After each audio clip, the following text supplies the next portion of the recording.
Mary Christmas everyone and welcome back to my channel.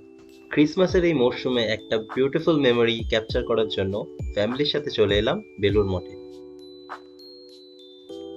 Garulia ফেরিঘাট থেকে ফেরিতে চেপে আমরা চলে যাব গঙ্গার ওপারে বাবুঘাটে। দেন সেখান থেকে আমরা একটা অটো নেব।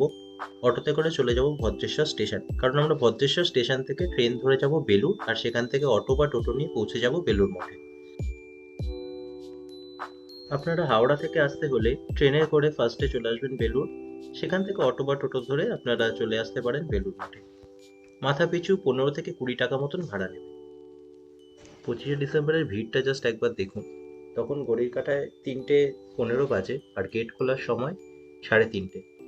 তাই তখনও গেটের বাইরে অনেক দর্শনার্থী অপেক্ষা করেছিলেন। ফাইনালি গেট খুললো 3:30-র সময়।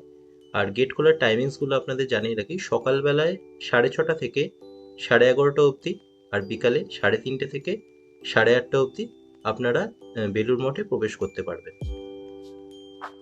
এটাই বেলুড় মঠের মেন টেম্পল। টেম্পলটা খুবই সুন্দর, আপনারা নিজের চোখে না দেখলে বিশ্বাস করবেন না। আর বাইরেটা তো সুন্দরই, আর ভেতরটা যখন আপনারা প্রবেশ করবেন তখন ভীষণই সুন্দর লাগবে ভেতর থেকে। ফার্স্টে খুবই ভিড় ছিল, কারণ গেট খোলার সময় দর্শনার্থীদের প্রচণ্ড ভিড়। তাই আমরা ভাবলাম যে ফার্স্টে বেলুড় মঠটা আগে একটু ঘুরে দেখে নিই, দেন অ্যাট দ্য এন্ড আমরা মন্দির দর্শন করে দেন বেরোবো।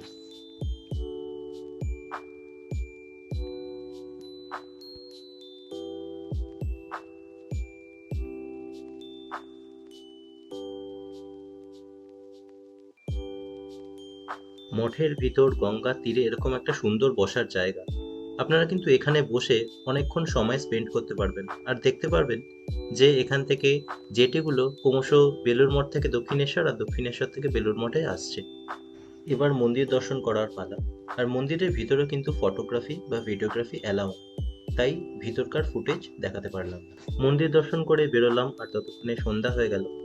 দেখতেই পাচ্ছেন সন্ধ্যার সময় বেলুড় মঠের এই গেটটাকে কত সুন্দর লাগে। সকলকে বড়দিন আর নতুন বছরের শুভেচ্ছা জানিয়ে শেষ করছি আজকের এই ভিডিও। ভালো থাকবেন।